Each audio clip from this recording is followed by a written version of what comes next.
Millions of Americans in Florida now bracing for this major hurricane in the coming hours, set to make landfall in the morning as a major Category 3 hurricane. Winds 115 miles per hour. It is growing stronger at this hour, moving across those very warm waters of the Gulf. The Tampa airport closed. Tornado warnings in southwest Florida around Naples already. And now states of emergency, not only in Florida, but in Georgia and the Carolinas as well. Take a look tonight, the hurricane scene from the International Space Station, the eye developing there. The rapid intensification has now begun. Florida's southernmost point, Key West, you can see right there, already being lashed by strong winds and driving rains. The outer bands also reaching Fort Myers Beach, which of course is the last place that needs this. That's where Hurricane Ian did so much damage nearly a year ago. The winds also picking up in Sarasota tonight and in Florida's Big Bend region, where the hurricane may very well make landfall north and west of Tampa. The vulnerable barrier island of Cedar Key boarded up. Most everyone is gone tonight.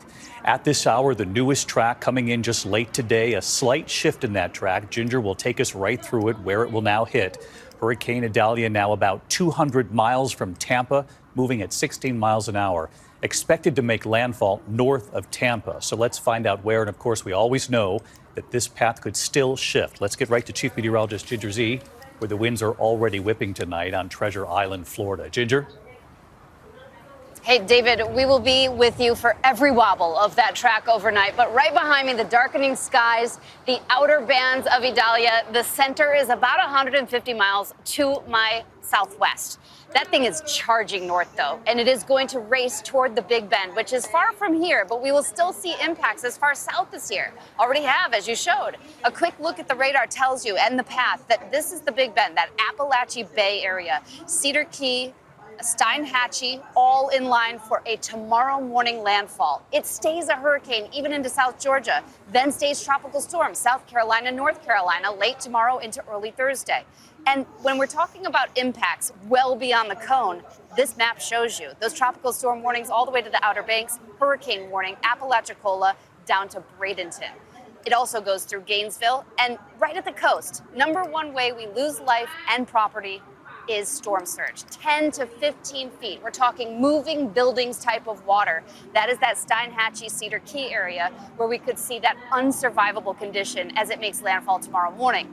Then it's about the wind, knocking out power to so many people that live in that hot pink color there. You can see 110 plus mile per hour winds that go all the way through South Georgia. We'll have tornadoes, we'll have rain on the order of 6 to 12 inches. And David, I think that the National Weather Service in Tallahassee said it best. You shouldn't compare this hurricane to any other because you can't. We have not had a Cat 3 or higher hit this part of Florida since records began. Yeah, you always remind us of that, and the National Weather Service also saying it tonight. You cannot compare it to hurricanes before. You have to take this very seriously. Great to see so few people remaining. Ginger, thank you. Of course, we're thinking about these families going through this. Millions of Americans in the path of this storm right now. This has shifted a little further north and west, as Ginger just pointed out. Still Tampa General Hospital tonight, right on the water, building what's called an aqua fence to protect it from the surge. The airport closed, and they are very concerned, as you heard Ginger report there, about the storm surge right up the coast. Also on the ground tonight, senior meteorologist Rob Marciano on the rush to prepare. Tonight, the outer bands from Hurricane Idalia now impacting Florida. Rough surf in the Keys, flooded roads in Fort Myers Beach. The community so hard hit by Hurricane Ian less than a year ago. The storm battering Cuba overnight with high winds, rough surf, and flooding rain. FEMA urging families to heed the evacuation orders and get out while there's still time. If you are in a storm surge warning area, it could mean just traveling 10 or 20 miles to get out of the most significant impact areas. In Tampa, they're racing to shore up critical infrastructure. For the second year in a row, they've erected this aqua fence around Tampa General Hospital to hold back any storm surge and to protect the patients inside. Tampa's mayor watching Idalia's every move. As the rain moves in and the winds pick up tonight, as you go to bed, what are you most concerned about? I'm most concerned about those individuals that haven't heeded the warnings and haven't taken it as seriously as they should. Our Ginger Z, southwest of here on Treasure Island. These barrier islands have a major erosion problem on the daily. Add a full moon, plus 4 to 7 feet of storm surge, and with water on both sides, we're concerned about these islands tomorrow. Some areas are bracing for up to 15 feet of surge. Our Maria Villarreal in Levy County. Here in Cedar Key, the businesses are boarded up. The sandbags are out here. They will have an absolute evacuation order in place. Gas will be off, lights will be off later on this evening. Residents say they are worried they won't have anything to come back to. Elite urban search and rescue teams and firefighters from Miami heading north into the storm zone. Idalia now moving north at 16 miles an hour. It's accelerating, which in part could be a good thing. It will limit the amount of time over these warm Gulf waters, but hopefully keep it below a Cat 5, 4 and 5. But it will carry its momentum well inland. So towns in and around Gainesville and Tallahassee could see destructive winds. We could see hurricane force winds as far inland and as far away as Savannah. This is now a high-speed, high-impact hurricane. Hurricane Idalia has strengthened to a Category 2 storm with maximum sustained winds of 100 miles per hour and right now picking up forward speed as it remains locked on a track expected to bring it ashore along Florida's northwest coast tomorrow morning, likely as a major Category 3 hurricane. The storm stretching more than 300 miles across as it spins across warm open waters in the eastern Gulf, churning tropical storm force winds at its outer reaches. The National Hurricane Center warning of life-threatening storm surges of up to 15 feet. Torrential rains, high tornado risk, 125-mile-an-hour winds expected when Idalia makes landfall along what's known as the Big Bend region, that literal bend or curve on the map between the Florida Peninsula and the Panhandle. Tonight, there are mandatory evacuation orders in place in more than a dozen Florida counties. We'll get to our team on the ground in a moment, but first, Al Roker, what are you seeing in terms of the storm track right now? Lester, Idalia is starting to rapidly intensify right now, 300 miles south of Tallahassee, 100-mile-per-hour winds moving north now quicker at 16 miles per hour. 15 million people under hurricane warnings, watches, and tropical storm watches and warnings as well from Florida all the way into the southeast. By tomorrow morning, 9 a.m., a Category 3 storm coming on shore. The good news is this is going to be a rapid mover, but not before leaving some significant impacts. For example, storm surge up to 15 feet, especially right around Cedar Key, with surge accompanied by large waves which cause beach erosion. Wind gusts from 50 to 95 miles per hour, dangerous with trees falling, possible power outages from Wilmington to Sarasota, a risk of tornadoes wrapped in rain, hard to see. Rainfall amounts 12 inches or more in the Florida Big Bend, and that's going to lead to significant flooding from Cross City all the way to Wilmington. Lester?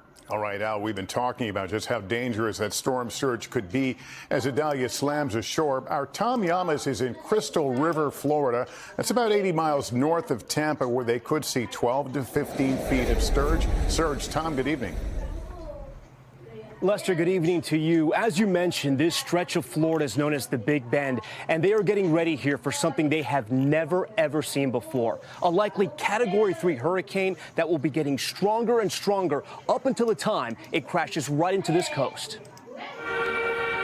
Tonight, this destructive hurricane powering to shore, fueled by the warm waters of the Gulf of Mexico. The eye of the storm trained directly on Florida's western coast. I don't have a really great feeling about it. I'm hopeful, but I just think that we're about due. With Hurricane Idalia's torrential rains and forecasted gusts of up to 125 miles per hour bearing down, last-minute preps are at a fever pitch. Florida's governor mobilizing 40,000 linemen to try to keep the lights on. And that's the ultimate goal. Rapid restoration of power. This is a major hurricane. The Keys and Fort Myers Beach already seen flooding. Crystal River is now in the crosshairs. This is somewhat new territory for you guys, right? A major hurricane hasn't come through this area, I've been told, ever. Correct. We haven't seen anything like this in a very long time.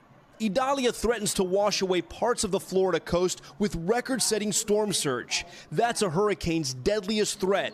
The initial rush of water comes suddenly. 3 feet is considered life-threatening. At 6 feet, waves cause significant damage, breaking through doors and windows. At 9 feet, the floods move farther inland. A 12 to 15-foot storm surge would be catastrophic for low-lying communities here in Florida. That roof line, that's about 15 feet right there. And look where the water already is at high tide, inches from the backyard. Now, a double threat from Mother Nature. A king tide expected Wednesday. That's when the sun, moon, and earth align to produce tides 1 to 2 feet higher than normal. The view from the space station shows Idalia's monstrous size. But its destructive power needs to be seen up close. Look at these villages in western Cuba, submerged by rains just yesterday. Very few people can survive being in the path of major storm surge, and this storm will be deadly. First responders from Missouri, Virginia, and New Jersey already mobilized to the Sunshine State. Take it seriously and be prepared. In Tampa, all flights are grounded, and several hospitals have already been evacuated, while Tampa General rolls out this aqua fence to repel the storm water. Outside Greg Thompson's Big Ben bar, they're boarding up. And inside, it's last call. Some people want to ride it out. We're leaving. What do you think about the people that ride it out? I wouldn't do it. Too big of a storm. Too big of a storm. Nobody can come help you. Tonight, the clock is ticking. Time is running out to get out. And a stretch of Florida readies for a hurricane, the strength of which they've never seen before. Tom Llamas, NBC News, Crystal River, Florida. And our Gabe Gutierrez is further up the coast where mandatory evacuations have been ordered. Gabe, what's happening there? Lester, good evening. The mayor here of Cedar Key says that this is the worst forecast that he's ever seen for this area. Many businesses here have already boarded up, and some businesses have actually emptied out their lobbies because they expect this entire area to be underwater. Now, Cedar Key is a series of islands in the Gulf of Mexico, and officials here expect there to be a potential 10 to 15-foot storm surge. Now, a mandatory evacuation order is in effect here. The deadline to leave was 4 p.m. today, but the mayor says about 100 people have decided to stay and ride out the storm. The National Weather Service and Hurricane Center say that this entire area could be cut off because of the rising water. So the mayor here, in a last-minute warning, is urging people to get out.